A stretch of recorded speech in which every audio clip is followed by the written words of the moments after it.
I am very glad that as a network, we can celebrate 15 years of existence. It has been a journey that began as a loose coalition. And I'm glad that the founding partners, all the organizations, are still around. They have lived to see their baby nurtured to this level. As we are celebrating these 15 years, we need to consolidate those gains and try to ensure that as we visualize the future, we intend to have great strides to achieve the vision, which is a free and just society. In 2004, legal aid and access to justice was a scattered affair. A few organizations provided the service, but none consulted the other. Experiences were rarely shared. The organizations competed, and the visions were blurred. They were lone rangers. Was that helpful? There were overlaps all that time, and we felt that that was a waste of resources. If we could work together, then we might be able to specialize. Today we look to the year 2004 with pride. A baby that continues to grow in leaps and bounds. That baby is the champion of legal aid and access to justice in Uganda.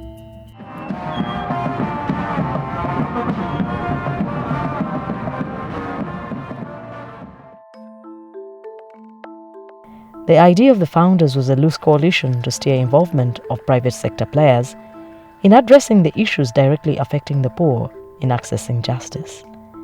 But that idea was only building blocks for more things to come. It was an exciting moment because the Legal Aid Basket Fund had been supporting legal aid work in Uganda for a while. There was need to have a coordinated way of supplying legal aid services to people in need in Uganda. So that is the premise upon which LASPNET was born under the Legal Aid Basket Fund at the time. I'm glad and I congratulate the first directors of this institution, Theo Webale, Madam Theo Webale, who was then the manager legal clinic of Law Development Center, Honorable Flavia Mnaba, who was then the founder and executive director of Public Defenders Association, and then Madam Anne Campile. She's now a little bit impaired because of health, but at least we are able to go to her, and she was able to smile and remember that she was part of this. At the inception, we really didn't have even an office. We just used to have meetings from each legal aid service provider would offer their office. So if it was one time it would be at Legal Aid, LDC, the next time it would be at Foundation for Human Rights. Since its inception, LASPNET has had 2 secretariat heads recruited. Mr. Richard Nsumba Muganzi, he was the first coordinator of LASPNET. He served for 7 years until he exited the organization in March 2015. LASPNET got a new executive director, Dr. Sylvia Namubiru. Sylvia has consolidated the network's programming, increasing staffing from 7 to now over 21, bringing on board volunteers, establishing a robust research and knowledge management hub, amplifying the voice and visibility of the network mandate, expanding development and strategic partners, among others. So in the strategic plan, we changed the theory of change to be more of collaborative platforms, networking, but also strengthening those areas where our mandate is expected to ensure justice for all. We created the Department of ICT, Finance Transformation was already there, program was there, but we strengthened it with officers. And then we use a lot of volunteers. This also is part of mentoring and growing a team of lawyers and social work, social development practitioners that can be able to pick the vision of the network and take it forward. When I joined as a board member, we only had one donor, DDF then. Right now, the income streams have been diversified, both from donors but also from other alternative sources of income.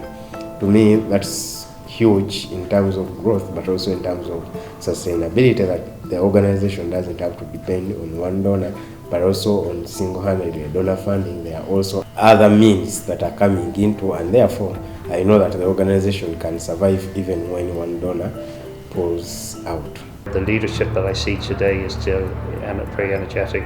The head of LASPNET is fantastic. The board chair I met, she's fantastic. So it's putting that whole energy, and that you see you're complementing the government systems that hopefully will be in place, and that you remain true to your vision. I think the vision is very, very relevant, and the program remains relevant to the people. LASPNET has a membership of 54 organizations spread in 70 districts in Uganda. LASPNET was established to enhance member ownership and participation in collective programs, as well as to offer a platform of opportunities for development partnerships and strategic networking with all the relevant actors in the justice, law and order sector. These diverse and clustered members are based on the thematic areas in which they operate. We are lucky to be among the founding organizations.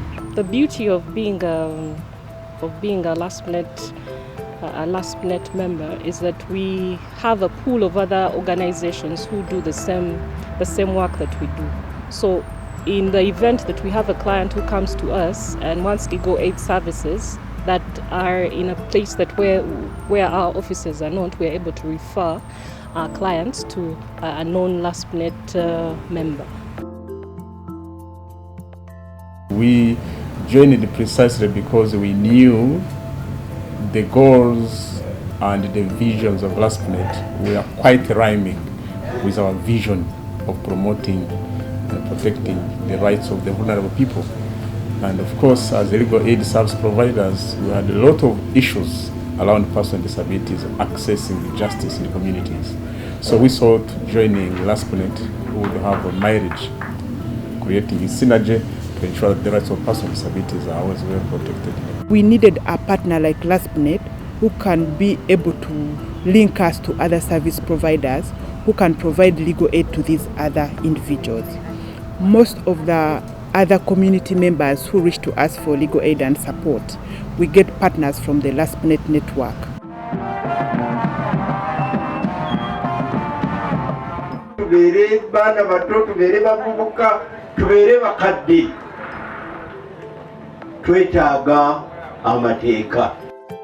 Over the years, the network as a platform for promoting legal aid and access to justice has made notable achievements.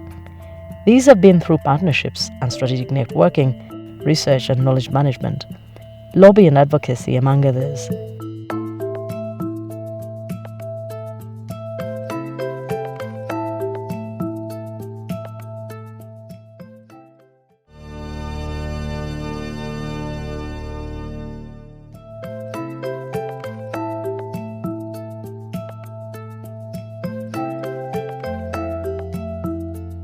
LASPNET has supported tracking of the legal aid law and policy. This has been spearheaded in partnership with Greater North Parliamentary Forum. There has been progress in terms of pushing for a legal aid policy and law, and we are beginning to see some fruits of that. We already see that there's a member of parliament who's decided to take up the bill as a private member's bill, although we do hope that the state will take ownership of that bill and be able to see it to completion.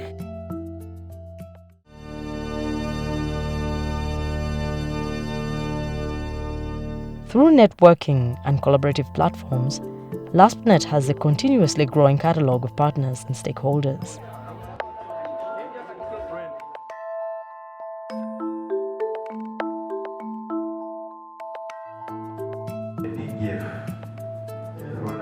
These properties, unless the landlord, they don't know what bailiffs do. We've done a few cases with them where they've asked bailiffs to offer their services to some people who are successful in litigation, so that they can help them realize the fruits of their judgments. And we shall give them all the support that they require. If LASPNET does not cover this gap, then what happens? what they are doing is what we need for our society. And LASPNET on this one, they score so highly. Our motivation was twofold. LASPNET has providers who are also our members and also reaches out to the indigent persons who are also our members. So we felt the need for us to partner with them and also bring access to justice closer to our members and also ensure that our members are aware of our mandate. Mwenyona nishaba umushomo gumwe mugumze mweyongere kujyongera umbyaro nabo bashome bacenge hari abenyu ko batine kibakumanya nibazoko bakotagirwa emishange banyiga banyagwa amataka gabo banyagwa ibintu byabo abo butagira kumanya hibarashikira hakijata tata polisi n'inti nayo mambaza kunkoma ma ninza kutugirira konka abantu bafune emishomo nkeje hatebe byona no mu cyaro nibihamo sombwe n'abantu baturo mu buteka burungi bushomesiwe. I got pregnant when I was 18. That was in my work, and the father of my daughter denied the baby. So my family came in and took full responsibility, and they let me go back to school. Which was so wonderful. And after I had my daughter, he showed up and took her away from me. So I took 5 years without seeing my daughter. So my friend told me about FIDA, and I came here and he gave me back my daughter. So I have full custody. The only thing he had to do is pay tuition and medical treatment. LASPNET participates in many national and regional-based advocacy and dialogue meetings. These are convened by various partners. LASPNET makes her contribution as a participant, facilitator and presenter on issues related to human rights, legal aid and access to justice. LASPNET has received recognition for its work in various spheres relating to access to justice.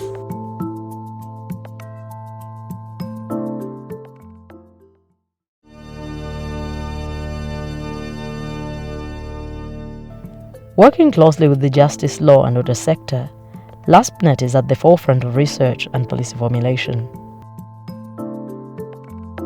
Coordinate groundbreaking researches. Our products are always done very well and have been received by a wide range of stakeholders. There's a lot of work that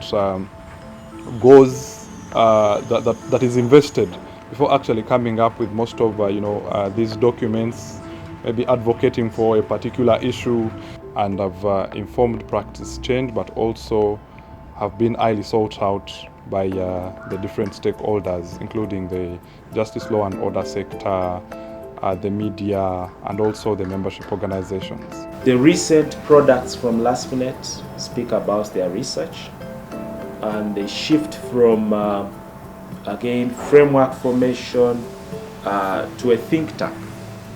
Currently, I would like to look at LASPNET as a think tank.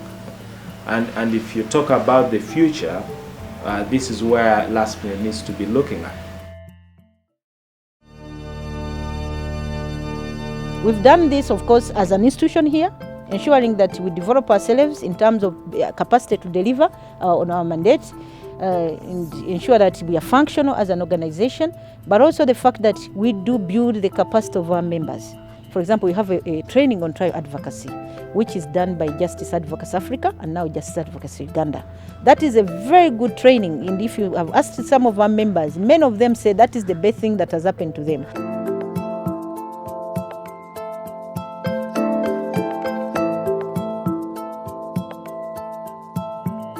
It's even going to be bigger than anything else in East Africa. It should take the lead in East Africa as the legal aid service providers who give the vision and mission for the greater East Africa. We're looking beyond our borders. And when we take the vision and mission beyond ourselves as Uganda, that means that we're able to influence the East African agenda in a way that makes a lot of sense. They need to focus more on advocacy and lobbying, aggressive advocacy and lobbying. Once we have the bill, once we have the laws that are advocating for the poor and the vulnerable, then it will be easy to have a legal aid service provision. The other thing that I would like LASPNET to do is to focus on mapping this country to identify the gaps where we have strong legal aid service providers and those areas where we don't have, so that over time we can possibly encourage people to get to those areas. In my view, the legal aid bill and the policy that still haven't been decided upon yet, and on which Cabinet has been chewing now for many, many years, and we sincerely hope that we as development partners do the same. These 15 years have been important to LASPNET. LASPNET is grateful to all those who have helped offer legal aid and access to justice for the poor, vulnerable and marginalized communities in Uganda through her membership. I would like to congratulate our development partners, Democratic Governance Facility, that began as a Legal Aid Basket Fund, and all the individuals that were there. We have individuals that we remember, like Dr. Zahara Nampel, who was there, Mr. Musa Mudoi. We thank them so much for finding that LASPNET was worthy to be funded, and all the people who have kept on coming. I want to mention a few individuals. Like when I came, I found Sophie Lassim, who was then the program manager. And then Martha Nanjobe, I should mention Martha Nanjobe. In the legal aid sector, she has been very useful from the Democratic Governance Facility. I'd like to the board of directors of the democratic facilities in their respective capacities, the head of finance, everyone who has been and has ensured that they provide financial and technical support to this network from its time when it began funding them up to right now when they are the Democratic Governance Facility. We thank you so much. I would like to thank other partners that have come on board. The UNDP on rule of law and constitutional program, ICNL on the justice speech, Oxfam on the sudden opportunity, my land, my rights, Action Aid on the Fair Green Global, and other partners that have given us short-time funding. Thank you so much for giving us resources that have enabled us to achieve our milestones, and we hope that we can continue a fruitful journey from 15 years to 50 years, and that when we come back to celebrate the Golden Jubilee, it will all be cheers.